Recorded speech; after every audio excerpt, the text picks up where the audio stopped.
While growing up, sneaking and trying to play a game in school could have involved something like a Game Boy or a Game Gear.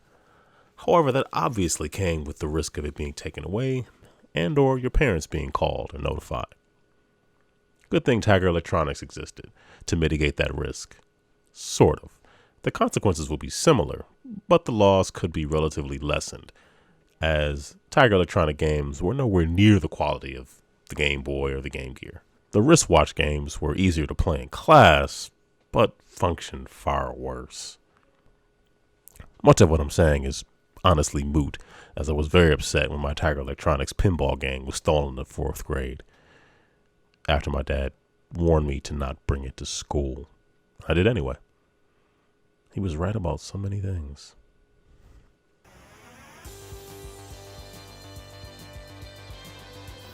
Hey, it's Aaron from GameEnthus.com, and this is my review of Pixel Ripped 1989 from ARVORE. I'm butchering that. Let's go with ARVORE.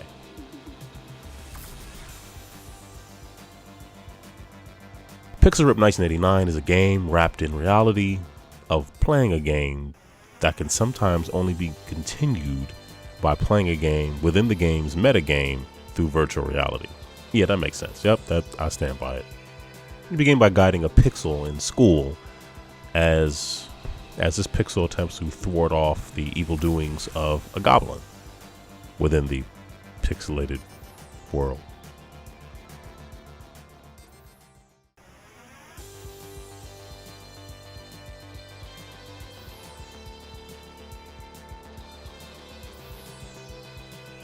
But ultimately, the pixel is unsuccessful, and the gaming world within the within the VR, needs to call upon the help of a young girl named Nicola.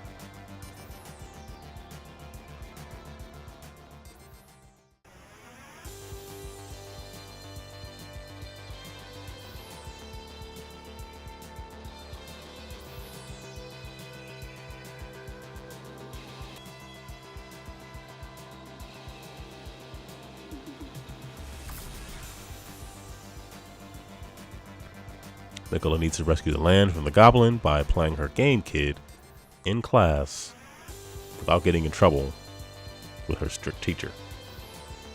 Playing a platformer in a virtual handheld is pretty straightforward and oddly relatable.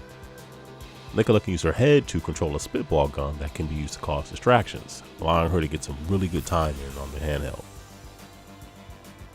The gameplay in the platformer has you collecting pixels to essentially transform from what looks like a 4-bit style character to more of a 16-bit style character.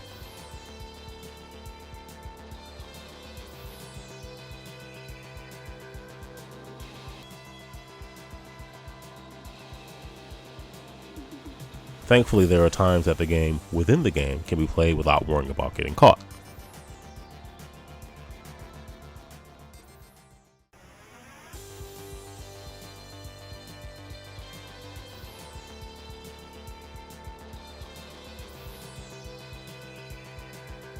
There are also plenty of secrets and Easter eggs to discover as you platform inside and outside.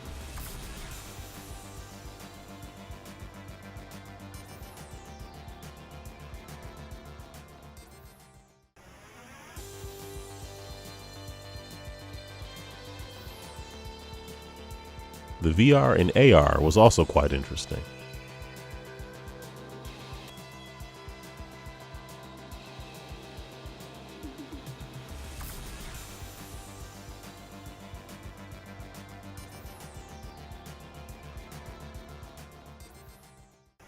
While I was already really enjoying Pixel Ripped 1989, the homage to a certain and often forgotten Sega mascot definitely put a smile on my face.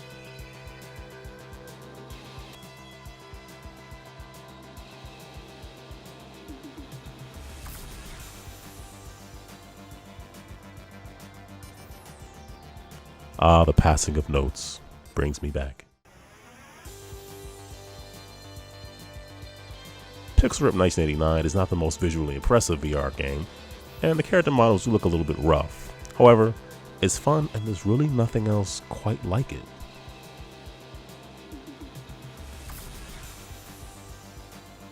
As is the case with many VR games, the experience doesn't really last all that long. Doesn't mean it's not enjoyable. I'd say if you have an Oculus, a Vive, or a PSVR, I would highly recommend Pixel Rip 1989. It's something a little bit different, a little bit familiar, all kind of meshed together in an experience that is very unique. I look forward to seeing what else the developer comes up with as time goes on. So those are my thoughts on Pixel Rip 1989. I hope you enjoyed the review. If you did or didn't, please click on some of these other videos where you can also leave comments and also share them with others. I guess there's a question for down below. If you had a chance to create a VR game and have an experience of doing something you would normally do out of VR in VR, what might that be? And what does this question really mean? Well, why would I ask that?